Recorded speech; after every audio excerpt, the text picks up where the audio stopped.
Tá pausado esse? Tá pausado? Já. Não, pôr a música pra prece. Foi o que eu disse agora.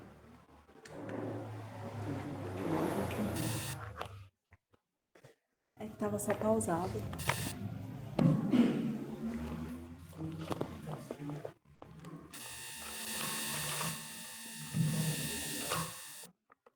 Ele vai. Não, pode deixar. Vou ter calor.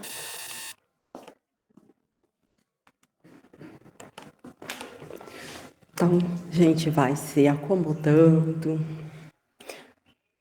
para que juntos, unidos em pensamento, buscando a figura de Jesus, nós possamos agradecer a oportunidade feliz de estarmos reunidos, buscando no Evangelho o alimento da nossa alma.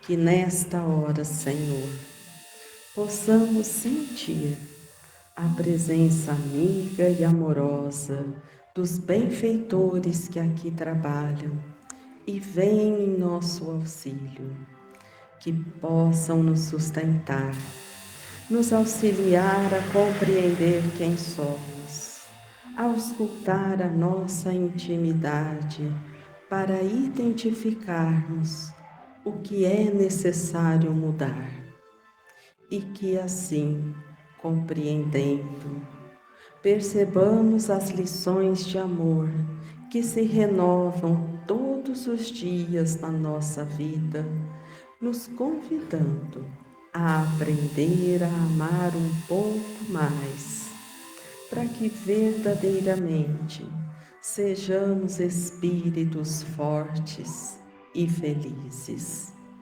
Que esta clareza nos mostre o caminho seguro e que os teus exemplos nos sensibilize o coração, para que com discernimento, lucidez e bom ânimo estejamos dispostos a mais um passo de crescimento para que façamos o nosso dever aqui na terra. Por isso, Mestre, nesta hora, agradecemos, rogamos o amparo, o envolvimento e nos auxilie a compreender, para que assim consigamos vencer. Obrigada, Senhor, e que assim seja.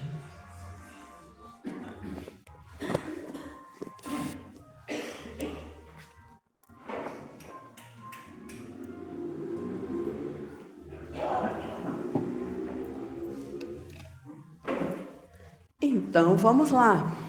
Ó, capítulo 13. Não saiba a vossa mão esquerda o que dá a vossa mão direita. Tudo que a gente veio discutindo até agora era dentro de um subitem chamado fazer o bem sem ostentação. E tudo que a gente tem discutido, na verdade, desse fazer o bem sem ostentação, a gente viu que Jesus usava figuras fortes, coisas do dia a dia, que num primeiro momento de leitura nos parece que ele está fazendo um relato até do proceder. Mas, na verdade, ele usava aquilo para que a gente pudesse compreender de sentimento. E isso tudo que ele discute é importante, porque, para eu ser feliz, eu preciso identificar esses valores. Para aquilo que eu ainda não consegui, eu tenha clareza de objetivos para que eu possa conquistar. Porque um lugar muito comum que acontece conosco é a gente se sentir fazendo um esforço que não dá um resultado. Então, às vezes a gente fala, mas já fiz isso, já me empenhei naquilo, já auxiliei tal coisa, já fui para tal... e eu não melhoro. Então, quando ele vai fazendo essas descrições, ele vai ajudando eu a perceber como funciona a minha intimidade. E aí eu começo a ver, o que eu faço está de acordo com isso que Jesus está falando? E aí eu percebo onde está o problema. Por que eu não estou lidando com o resultado que eu tanto gostaria? Porque parece que eu fiz uma coisa, mas na verdade o que eu fiz era um comportamento. A clareza que ele traz de sentimento, eu ainda não conquistei. Então, é nesse sentido que a gente está trabalhando. Então, a semana passada, a gente já começou o item 6, que ele fala assim, que muita gente deplora não poder fazer todo o bem que desejara por falta de recursos suficientes. Então, a gente fica assim, se eu tivesse tal coisa ou tanto, eu gostaria de ajudar mais. E aí, ele está falando para a gente pensar nisso. Porque aí ele fala assim, será então que essa pessoa que fala assim, eu queria mais para poder ajudar, não haverá quem desejando fazer bem aos outros, muito estimaria poder começar por fazê-lo a si próprio, por proporcionar a si mesmo alguns gozos mais, por usufruir de um pouco do supérfluo que lhe falta, pronto a dar aos pobres o resto. Então, o que eu acho que aqui ele fez foi uma coisa só lógica para a gente pensar.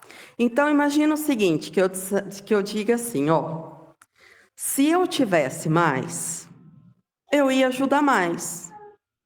Uai, é a lógica. Só que se eu tivesse mais, eu também tenho certeza que eu tenho uma vida muito mais confortável materialmente. Se minha vida fosse muito confortável materialmente, aí eu até ajudava. Ok. Então, olha só, eu estou falando de uma lógica, mas pensa aqui comigo. Essa lógica reflete o que eu tenho dentro como sentimento? Então, se eu ganhar 100 mil, eu posso dar 10. Mas como eu ganho 10, vai que me falta, então eu nem dou. Hã? É. Uai, peraí, então deixa eu ver se tem lógica de novo. Que é isso que ele está falando, É como se eu vinculasse fazer o bem a valor em dinheiro. Agora pensa vocês e vê se isso tem lógica. Vê se faz sentido. Então, lembra que a figura forte que a gente viu era a questão da viúva. Que é isso que está aqui para a gente ter que fazer. Então, vamos mais um pouquinho para a gente desmanchar. Esta segunda intenção, ou seja, a minha intenção é ganhar 100 mil. Na verdade, número 1 eu não quero ajudar. Na verdade, número 1 eu quero ganhar 100 mil. Ajudar é só para ficar aparentemente tudo bem. Porque a minha proposta inicial é que eu ganhe bem. Então, aí ele está dizendo assim, esta segunda intenção, que essas tais, porventura, dissimulam aos seus próprios olhos, mas que se lhes depararia no fundo dos seus corações, se eles os perscrutassem, anula o mérito do intento, visto que, com a verdadeira caridade, o homem pensa nos outros antes de pensar em si. Marcela, aumenta de novo. Eu fico sem fôlego, estou fraca. Vocês conseguiram entender a lógica do que ele está falando agora? Que vamos pensar aqui, Se eu disser assim para alguém, eu só sou calma quando acontece de tal forma, vocês vão entender que eu sou uma pessoa calma ou não? Claro que não. Ó, só sou calma se for desse jeito. Saiu desse modelinho aqui, acabou a calma. Eu só ajudo se eu ganhar muito dinheiro. Porque se eu não ganhar muito dinheiro, que é aquilo que eu estou estabelecendo, eu não ajudo. Então, peraí, eu sou uma pessoa boa que ajuda, eu não sou uma pessoa boa. Eu não sou. Porque eu coloco uma condição para ajudar. E é isso que ele está falando, ó. Pensa e vai lá no fundinho do seu coração, entende o que é mesmo que você quer para poder ajudar. Qual é a condição que você está colocando? Porque isso é um estímulo para a gente identificar sentimento. Porque se eu não faço esse movimento, eu não consigo entender que hora que eu consigo ajudar e que hora que eu não quero ajudar. Eu junto tudo e falo que eu não posso. Mas o que eu não posso fazer? E a gente vai juntando tudo na mesma justificativa. Por isso que ele está falando, ó, pensa se não é isso. E aí, eu separei isso que ele deixa aqui, ó. Visto que, com a verdadeira caridade, o homem pensa nos outros antes de pensar em si. Então, se ele está falando que tem uma verdadeira caridade, eu preciso me atentar que deve ter um outro jeito que eu estou falseando e chamando de caridade. Porque senão ele não precisava pôr esse verdadeiro aí. E ele está falando, ó, na verdadeira, primeiro eu penso no outro, depois eu penso em mim. Agora ficou desafio. Porque para nós, parece que quebra um pouco o sentido das coisas, a lógica. Eu tenho que priorizar o outro. Mas ele está falando, ó, quando a caridade é verdadeira, você primeiro pensa no outro, depois você pensa em você. E por que ele diz isso? Porque a verdadeira caridade é o que faz a nossa salvação, ou seja, é aquilo que me conduz à conquista do bem. Porque é isso que fica de acordo com a lei, ó, amar a Deus sobre todas as coisas e ao próximo como a si mesmo. Então, vamos pensar nos relacionamentos próximos, que é onde a gente consegue desenvolver isso melhor, como a gente consegue pensar primeiro no outro. Então, vamos pegar, por exemplo, ó, relação mãe-filho e filho e mãe, que essa é mais estável. Se eu tiver aqui, o meu filho está com frio, e eu estou bem agasalhada, o que eu vou fazer? É automático ou eu vou ter que pensar muito para fazer isso? Ó, é automático. Eu vou diminuir em mim alguma coisa e vou E se eu passar frio depois? A gente falou, mas aí eu passo um pouquinho, ele passa um pouco menos, mas pelo menos, ó, o que eu posso fazer para minimizar o que eu entendi que ele está passando, eu vou aliviar. Então, ó, nesse movimento, em quem eu pensei primeiro? Certeza, no outro. Esse é um pensamento caridoso. Primeiro eu entendo o outro, depois eu cuido de mim. Isso é caridade. Qualquer outra coisa que eu faça que não siga esse modelo, por isso que ele falou, a verdadeira é a que pensa no outro primeiro. Por que ele está avisando? Porque esse é o caminho de conquista. Então, Deus misericordiosamente nos dá vínculos muito fortes onde a gente aprende a amar no círculo dos meus. Mas agora, já sabendo que eu vou precisar expandir para além dos pronomes possessivos essa conquista. Então, quando a gente pede ajuda para Jesus, para o amigo espiritual, para Nossa Senhora, você tem alguma dúvida que ela vai te atender, ou que Jesus vai atender, ou que o amigo espiritual vai atender? Ou a gente faz isso com confiança?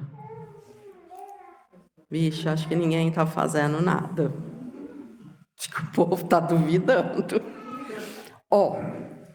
Mas a gente nunca vai ver um relato assim, Maria, mãe de Jesus, está ocupada no momento, volte mais tarde.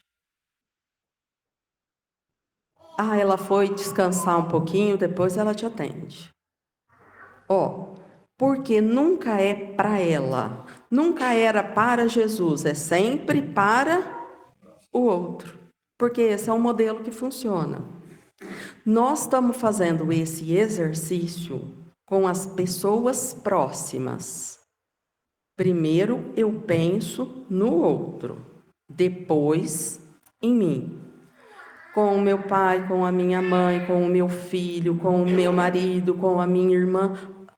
Hora que eu entendi, começam os convites para a gente extrapolar desse limite. Porque é isso que é a nossa conquista, é onde a gente vai chegar. Mas, nós estamos aprendendo no lugar mais fácil. Por isso que a gente precisa atentar bem para isso, porque se eu começo a estabelecer muitas condições para fazer esse exercício aqui, onde o afeto é forte, eu não aprendo, como diz o Edão, na dose homeopática. Daí eu vou precisar aprender de uma forma que é mais contundente. Então eu preciso aprender aqui onde está facilitado, para que eu consiga ver esse mecanismo funcionando em mim. Se eu sei fazer isso aqui, então agora eu sei fazer ali. Agora é uma questão de eu compreender aquele outro, que não é meu parente próximo, mas é o meu irmão em humanidade, eu começar a encarar como irmão, como alguém que merece aquilo que eu gostaria que por mim fizessem. E aí eu vou expandindo a minha possibilidade. Então, isso é um exercício. Diz a Joana que para aprender, a gente tem que fazer isso todo dia. E começar nas coisas pequenas. Ela fala assim, na gentileza, naquele auxílio, aquelas coisas pequenas do dia a dia, que a gente fica muito feliz quando alguém faz, que a gente devia se atentar e fazer. Porque ela fala, esse é o começo do aprendizado. Só que eu vou me policiando, vou fazendo, vira uma conquista. Eu fico aquela pessoa atenta, cuidadosa a quem está à minha volta, assim como eu gostaria que alguém fosse atento e cuidadoso comigo. Mas aí, ao invés de ficar falando, mas eu estou cansado, mas agora eu quero sentar, mas agora, primeiro eu vou ver o que o outro precisa. Qual outro? Aquele que eu enxerguei, aquela dor que eu percebi. Porque não é toda dor que a gente enxerga. Tem coisa que a gente passa e a gente nem registra, mas aquela que eu já percebi, que eu entendi, por essa eu vou fazer aquilo que eu posso. E esse é o começo do exercício.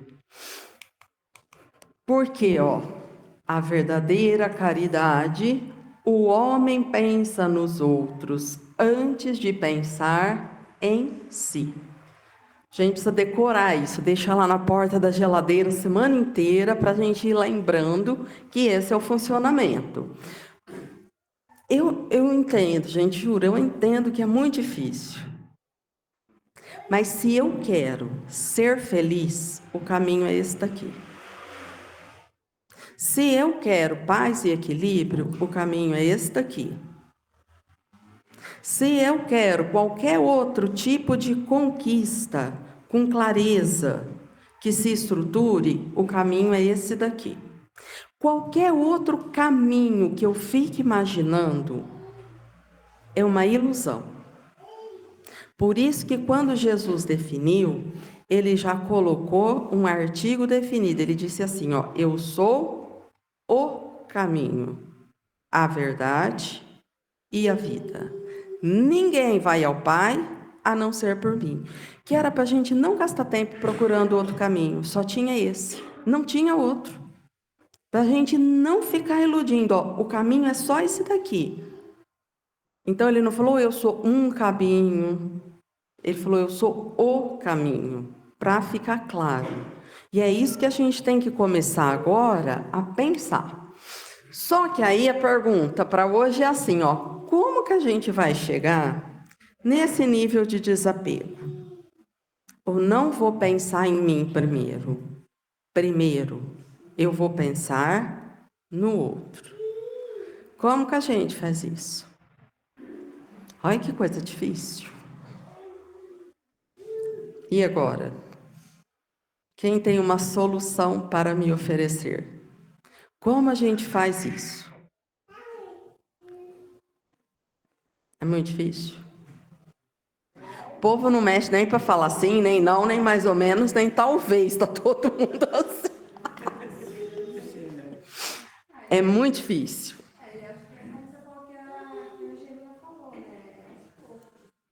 É aos poucos. Mas como que eu faço para me convencer que esse caminho é o caminho? Olha que coisa! Como a gente faz? E agora? Muito bom. Olha só, se eu me colocar no lugar da pessoa. Então, lembra que eu falei, ó, a gente não enxerga todas as dores. Às vezes a gente está perto de uma pessoa que está sofrendo e a gente não registra. Mas quando a gente registra, tem um lugar no Evangelho que ele vai falar assim, ó, eu vou ter que fazer o esforço para aprender o esquecimento de mim mesmo. Gente, e é um esforço. E isso a gente vai começar a praticar nas coisas simples. Sabe aqueles dias que alguém chega e fala assim para você, ó, nossa, eu tô com frio. A pessoa fala, ai, mas você não sabe o frio que eu passei essa noite. Nossa, mas meu pé gelou, mas aí eu peguei a coberta, daí eu... Ah, tá, então tá. Ou então você chega e você faz assim, ai, tô com dor de cabeça. A pessoa fala, ixi, menina, além de dor de cabeça, eu tenho unha encravada. Aí os bicos de papagaio começam, nem te conto, menina, mas não tem... Aí você murcha e fala assim, bom, então capô, né? Ou não tem chance. Ó, se eu quiser praticar, a verdade é, aqui quem está aqui acima de 18 tem alguma dor. Se não tiver, cuidado que você morreu. Porque depois dos 18 o trem dói. Então, olha só, às vezes você pergunta, a pessoa vai te responder, porque às vezes ela quer mesmo te contar a dor, para ela poder falar um pouco e aliviar. Então, eu que preciso pensar, ó, eu vou pensar primeiro em mim, vou fazer o duelo e vamos ver quem pode mais, ou seja, quem tem mais dor, ou entendi. E tudo bem, essa dor tá certa, eu já entendi, eu vou ouvir. Porque às vezes não é a dor que ele quer me contar, que aquela pessoa quer falar, mas ela quer falar de tantas outras coisas que estão ferindo. Mas não a unha encravada ou a dor de cabeça, ela quer falar de outras coisas. E que se eu esquecer de mim um pouquinho, eu posso dar atenção. Então, se eu começo a fazer esse exercício, eu também vou me aprontando para praticar esse esquecimento. Ah, então eu nunca vou ser prioridade? Se você se organizar, vai. Mas se não organizar, quando o outro chega, eu quero duelar e achar que o meu é mais difícil. E aí eu me coloco numa situação horrível, porque quando a minha dor é a mais importante, o meu lugar é o mais complicado. O meu sofrimento é o mais complexo que existe. Eu estou me obrigando a sofrer. Porque imagina, eu sou o que mais sofre, a pior dor, o mais difícil, o que não tem solução. Ou seja, minha vida é uma tragédia. Então, esse jeito de pensar me condena a um lugar que é muito difícil. Mas quando eu pratico o esquecimento de mim e me coloco para auxiliar o outro, olha que coisa incrível. Ajudando alguém, eu preciso multiplicar a minha força. Eu ajudo o outro, mas automaticamente eu ajudei a mim mesma. Então eu saio muito melhor. Então, talvez a gente vai ter que pensar muito como é que a gente vai chegar nesse nível de desapego em todas as coisas. E aí tem um texto que fala assim, ó: quando se fala em caridade, logo consultamos mentalmente os bolsos ou a conta bancária, para verificar se podemos dispor de algum valor em benefício dos financeiramente mais necessitados. Esse texto é do Emmanuel. E é automático mesmo, né? Quando a gente fala de caridade, é automático, a gente pensa em ajuda, em dinheiro, em coisa material. Ele fala, é como se fosse o que a gente já decorou disso. E aí ele fala, ó: todavia, entre dar moedas para quem delas precise e dar-se em prol do semelhante, vai grande distância. Então, o que a gente vai guardar é que dar é diferente de dar-se. Eu posso dar coisas, materialmente falando, dando de mim junto com isso. Esse movimento é caridade. Agora, se eu estou dando coisas materiais, mas nada de mim vai junto, eu só estou fazendo uma beneficência, ponto. Porque o movimento que importa é o dar-se. É o que de mim é veiculado nesse momento. Então, é nisso que a gente agora vai começar a pensar, ó, quanto de mim eu movimento quando eu penso em ajudar alguém. Porque é isso o que vai importar. Gandhi, sem qualquer posse, deu-se à luta pela não violência, tornando-se um símbolo de paz e doando a vida em holocausto pelo ideal libertador que o abrasava. Irmã Dulce, a veneranda religiosa, aparentemente frágil, doou-se aos irmãos carentes até os últimos instantes de sua existência sobre a face da terra. Todos esses exemplos aqui são exemplos que a Joana de Ângeles foi trazendo de pessoas que trabalharam pela humanidade. Francisco de Assis, após despir a túnica que pertencia ao genitor e renunciar ao nome da família, fez as mais preciosas oferendas, dando-se a si mesmo a ponto de tornar-se santo da humanidade. Jesus, que não possuía uma pedra para reclinar a cabeça, embora as aves do céu tivessem ninhos e as serpentes covis, é o excelente exemplo da maior doação de que se tem notícia na história da humanidade.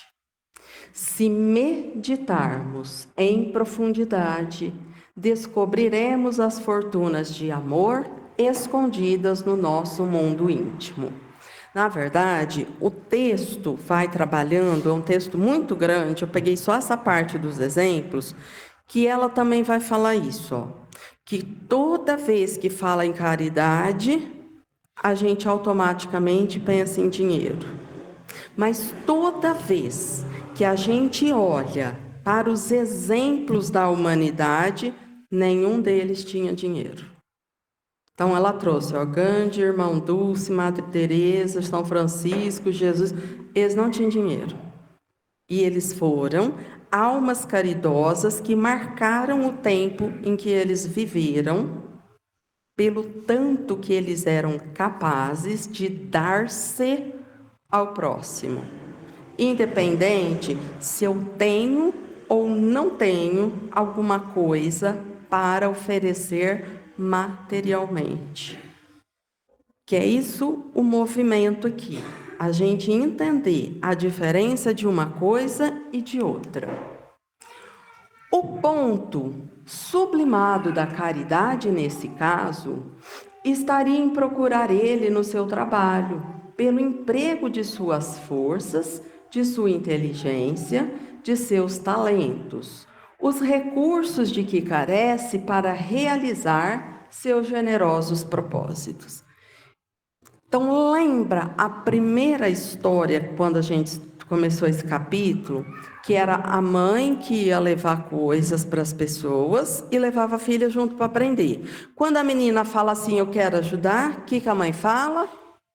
Não, esse aqui, eu que trouxe.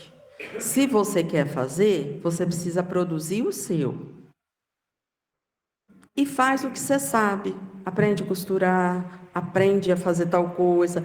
Ou seja, era uma figura chocante para a gente entender, ó, o que eu ajudo é com o meu recurso. O que o outro ajuda é com o recurso dele. Porque ela não estava falando de coisa material, ela estava falando disso aqui, ó.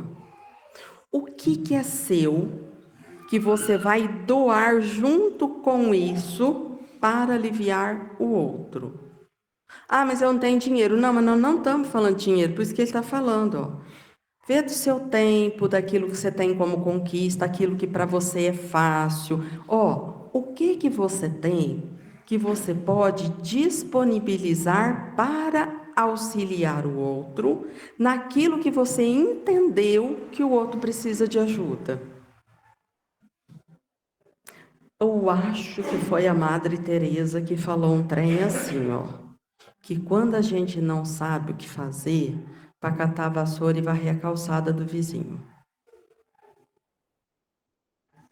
Agora, vamos conversar sério. Quem que não pode fazer isso? Ela falou, se você não sabe por onde, começa assim. Agora, pensa só. Se o seu vizinho vai lá e varre a sua calçada, você vai ficar triste ou você vai falar, nossa, que consideração, que legal, né? Entende que quando eu faço uma coisa dedicando ao outro, isso sensibiliza de alguma forma. E isso vira porta de entrada para outras tantas coisas que eu posso fazer. Quanto tempo eu precisei para fazer isso? 5 minutos. Quanto esforço eu precisei? Quase nada. Então, se a gente vai atentando, a gente vai descobrindo coisas muito simples no dia a dia, que trazem um bem-estar para o outro, porque, gente, de verdade, varrer a calçada, não varrer a calçada, muda nada. Muda o quê? Eu estou lá deitada, tem 3 folhas na calçada, não tem? Muda o quê? Mas acontece que a informação, alguém me considera, alguém olha para mim, alguém dedica 5 minutos para alguma coisa que é minha, traz um bem-estar enorme. Então a questão não era varrer a calçada, a questão é o que o movimento durante essa simples tarefa que vai beneficiar o outro. E se eu entendo que bem-estar isso me faz, eu começo a olhar as pessoas à minha volta e começo a descobrir pequenas gentilezas, pequenos cuidados que aliviam um pouco ou trazem algum alento para a vida do outro. Porque assim como eu gosto de receber, o outro também gosta. E eu vou abrindo possibilidades para auxiliar de uma forma simples. Então, mas quem falou essa história é a Madre Teresa, que era um espírito que a gente entende o tamanho do compromisso. Como a gente não é simples, a gente fica complicando a história. Ai, mas como que eu vou ajudar? Eu não tenho nada para ajudar, porque eu não posso ajudar. Porque eu vou lá, vou fazer o quê? Eu nem sei fazer nada para ajudar ninguém, porque... Blá, blá, blá. Ó, eu vou começar a falar um monte de justificativa que vai falar o seguinte: eu não vou ajudar.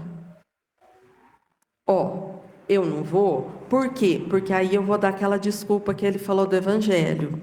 Então, eu até iria lá ajudar, se eu ganhasse 100 mil, porque aí eu comprava umas 200 cestas básicas e levava. Ó, mas quem falou que você precisa levar 200 cestas básicas lá? Começa com uma coisinha pitiquinha, simples, que talvez você vai conseguir fazer coisas muito importantes. Para o outro, não sei, mas para mim serão preciosas. Por isso que quando tem essa colocação, ó, se meditarmos em profundidade, descobriremos as fortunas de amor escondidas no nosso mundo íntimo. Simples assim. Mas eu preciso pensar. Eu preciso sair de mim e tentar sentir o outro, porque senão eu não entendo. Então vai me parecer que caridade precisa de muito dinheiro, de muito recurso. E na verdade não precisa. Eu tive uma situação essa semana que vai de acordo com isso que está sendo falado. A minha mãe estava num daqueles dias que as coisas dela não estavam dando certo. E aí ela estava basicamente nervosa, irritada e começou a limpar a casa. Eu cheguei logo depois do serviço, né, e vi a minha mãe lá meio esquentada, né? E aí eu tentei ajudar a minha mãe e a minha mãe simplesmente disse para eu não encostar em nada. E aí ela começou a pôr para fora, falar tudo que estava deixando, tudo que deixou ela daquele jeito, né? Todos os problemas, tudo. Aí eu fiquei ouvindo e eu falei para minha mãe assim: "Ô mãe, desculpa, mas eu não sei como eu posso te ajudar com isso." A minha mãe olhou para minha cara e virou para mim e disse: "Você está me ouvindo?" Eu disse: "Sim." "Então você já está ajudando." Aí ela simplesmente agradeceu e falou para eu cuidar da minha vida. Que bom. E que bom que você conseguiu ouvir, né? Mas são coisas assim que são muito interessantes, porque assim, ó, tem gente que ajuda e a gente olha e fala assim: nossa, eu nunca ia pensar numa coisa dessa. Eu estava aqui assim, eu lembrei de uma cena, gente, que o meu marido ontem, faz quanto tempo que sua irmã morreu? A sua irmã já fez uns 10 anos. Morreu uma só, bem, e tá matando as outras. Mas, enfim, eles são tudo grudadinha, família grande. Acabou o enterro, os irmãos que sobra junta tudo, porque eles estão muito de cuidar. Gente, mas eu lembro muito, porque me marcou, é uma coisa que eu jamais pensaria. Daqui a pouco chega uma senhora que a vida inteira foi amiga dessa minha cunhada com um caldeirãozinho de sopa.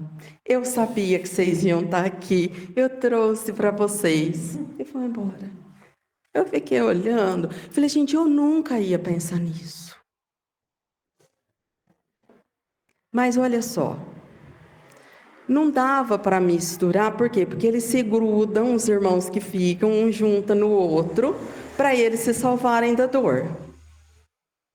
Como ela já conhecia a família fazia muito tempo, eu fiquei imaginando, ela sabia também, ninguém ali vai ter disposição agora para cuidar disso. Ela acabou O enterro, ela foi em casa correndo, fez, gente, ela apareceu lá com um caldeirão, assim. Eles são 9. Não podia ser uma panelinha. Mas ela foi. Então, olha só. É a pessoa que se liga no como eu posso ser gentil, adoçar um pouquinho um momento que é tão amargo, que é tão difícil. Então, assim, ó, se eu tô atrasada, se tá calor, se tá frio, se eu eu vou parar e eu vou fazer uma coisa que é o que eu gostaria que alguém fizesse por mim.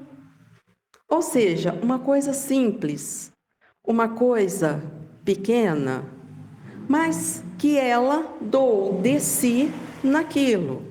Então, às vezes, a gente pensa em coisas que são complicadas porque é como a gente funciona. Mas, ó, o pensamento caridoso, ele é simples.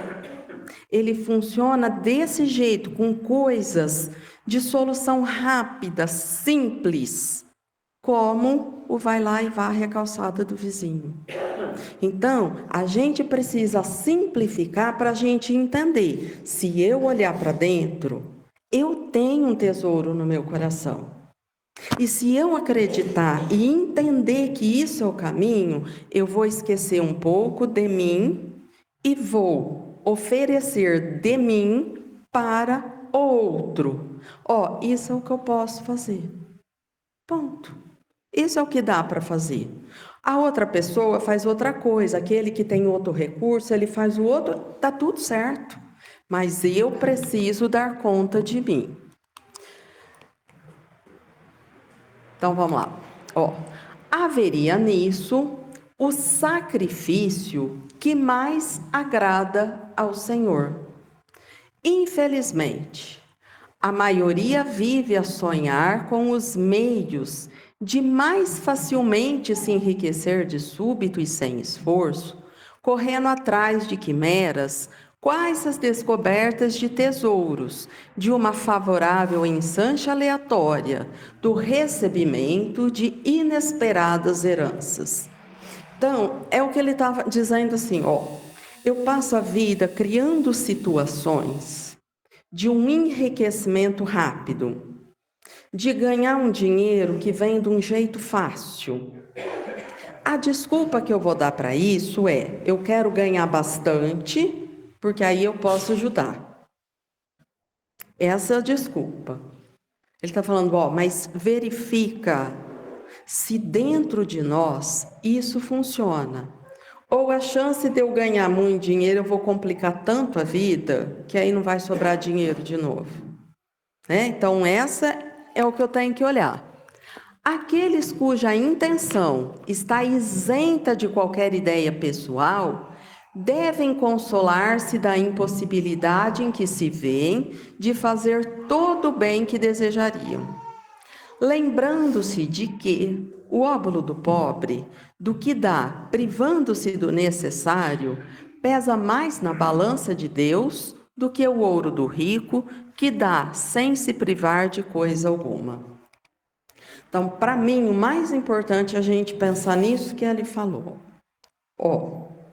Se eu pensar em ajudar, independente de qualquer outra coisa, eu aceito a minha condição. Eu não sou uma pessoa que tem grandes recursos financeiros. Tudo bem, então eu ajudo com o pouco que eu posso. Mas eu não posso dar nada. Tudo bem, mas eu dou de mim, do meu tempo, da minha atenção, do meu trabalho, do meu esforço. Isso é o que eu posso fazer. E eu aceito isso, sem revolta e sem condenar outras pessoas, julgar, falando, fulano que devia ajudar. O que fulano ajuda, não ajuda, eu não sei, isso aí é com ele. Eu quero definir o que eu posso fazer diante disso. Porque eu vou definir a minha parte. A parte do outro, eu não sei. Isso não me diz respeito. Grande seria realmente a satisfação do primeiro se pudesse socorrer em larga escala a indigência. Mas se essa satisfação lhe é negada, submeta-se e se limite a fazer o que possa.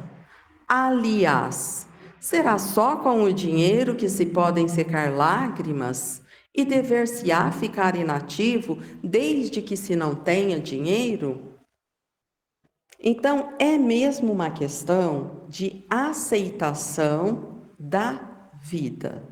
Ó, eu não tenho, mas eu posso fazer um monte de coisa com o pouco que eu tenho. Todo aquele que sinceramente deseja ser útil a seus irmãos, 1000 ocasiões encontrará de realizar o seu desejo. Então ele não fala, pode ser, ó, todo aquele que sinceramente deseja ser útil a seus irmãos, 1000 ocasiões encontrará de realizar o seu desejo. Então, ó, o que eu posso fazer? Isso. Isso eu não posso, mas isso é o que eu dou conta. Eu estava aqui falando, Sertãozinho tem umas coisas interessantes. Tem um bairro aqui que tem uma líder comunitária. Na verdade, ela é líder comunitária porque ninguém elegeu ela. É uma eleição natural. Tamanho, o poder e capacidade da senhora. Lê pouco. Entende pouco? Lendo. Mas aqui ela sabe tudo. Gente do céu. Tem vizinho dela que fica sem consulta em posto de saúde, não? Ó, ela não tem dinheiro. Mas ela cata a pessoa com o cartão e vai lá. Planta lá na recepção. Sai com todas as consultinhas marcadas. Ó, o tempo dela fica dedicado ao outro. O que ela faz? O que ela sabe fazer. Como que ela ajuda? Ela não consegue resolver o problema de saúde da pessoa. Mas ir lá, conversar e conseguir marcar consulta, isso ela sabe. Por quê? Porque ela conversa bem, ela se coloca bem, ela resolve. Isso é caridade. Ó, ela podia falar, não, hoje é dia de lavar roupa, eu não vou... Ó, não tem isso com ela. Isso é tão fato que ela é conhecida lá no bairro todo. Ela entra no postinho, o povo já para ver o que é. Porque sabe que tem que resolver. E o poder foi ficando tanto que ela faz movimentos comunitários que agora junta o bairro dela, o de lá, o de lá, o de lá. E aí tem um monte de político da cidade que vai lá, nas festinhas dela, nos bairros dela. Por quê? Poder, mas qual o poder que ela tem? De dedicação. Ó, ela não tem dinheiro. Nunca teve. E eu tô fazendo porque agora ela mudou para lá, mas ela era de lá. Lá daquele lá. Agora ela foi lá para aquele lá. Só que lá, ela conquistou tudo como já tinha. Ou seja, ó, é uma pessoa que tira do tesouro do coração dela o que ela tem. O que ela consegue fazer? Ó, organizar, conversar, ajudar, o contato, ela faz. É isso que ela faz. Então, ó, é um jeito de ajudar que ela descobriu. Eu vou ter que descobrir o meu, cada um tem que descobrir o seu, mas a gente tem que ter essa clareza, ó. Não atrela isso a recurso material. Eu preciso aceitar, a minha condição é essa aqui. Eu preciso aprender a auxiliar na condição socioeconômica que eu possuo. Sem julgar quem tem mais e sem exigir nada de quem tem menos. Eu faço aquilo que está ao meu alcance. Procure-as e elas se lhe depararão. Se não for de um modo, será de outro, porque ninguém há que no pleno gozo de suas faculdades não possa prestar um serviço qualquer, prodigalizar um consolo, minorar um sofrimento físico ou moral, fazer um esforço útil. É isso que ele está pedindo para a gente entender. Falta só isso. Entender como caridade. Então, vamos lá. Não dispõem todos a falta de dinheiro do seu trabalho, do seu tempo, do seu repouso, para de tudo isso dar uma parte ao próximo? Também aí está a dádiva do pobre, o óbolo da viúva. Pronto, acabamos essa parte. Eu não acho difícil, eu sei que deu para entender. O que a gente vai ter que pensar mesmo, que eu acho que a parte difícil é: o que eu preciso para conseguir me tirar de foco principal, que é um apego que eu tenho à minha importância, e valorizar o outro para que eu possa auxiliar, para eu ficar um tanto mais disponível, para eu movimentar esse bem, e isso vai me trazer equilíbrio, isso vai me fortalecer. Então, eu acho que o que vai ser o nosso desafio é descobrir, como eu consigo priorizar o outro. Então, que tipo de dor me sensibiliza? O que eu acho justo e que eu realmente devo ajudar? Para eu começar a entender aquilo e limitar em mim e falar, não, isso eu vou fazer. Aqui eu dou conta. Porque senão a gente fica essa impressão que a gente não é capaz de nada e isso não é verdade. E vamos pensar em coisas simples, porque eu estava aqui pensando, eu falei, daqui a pouco vai começar assim, eu quero ir lá em Barretos, no Hospital do Amor, ajudar. Você não vai. Não vai. A porta não fica aberta, só entra lá quem tem um porquê e um para quê. Sabe, não é assim, quero entrar lá. Dois, precisa ter capacidade técnica, científica para mexer com as coisas lá. Então não é assim, quero ir lá no meio, não vai nada, nem vai. Pense em coisas simples, coisas que realmente eu posso fazer e que estão ao meu alcance. Porque senão a gente faz umas propostas, queria ir lá no HC, ajudar que as crianças... não vai também. As portas do HC não é aberta. Se eles abrir, vira uma loucura. Não adianta eu querer ir lá. Não vou. Lá não vou. Agora, no postinho do seu bairro, você vai. Lá você entra. Esse dá para ir a pé, né? Agora lascou. Então, vamos pensar em coisas menores. Nossa, se for no CRAS, então, dos bairros aí, eles até te abraçam para você ir lá ajudar. Até te pega na mãozinha. Então, eu preciso olhar e falar, tem lugar que aguarda a ajuda. Eu preciso ir no lugar que é acessível. Não onde precisa de um monte de complexidade, porque lá não dá para ajudar. Lá eu não consigo nem entrar. Mas tem coisas, né? Então, vamos pensar nas coisinhas simples.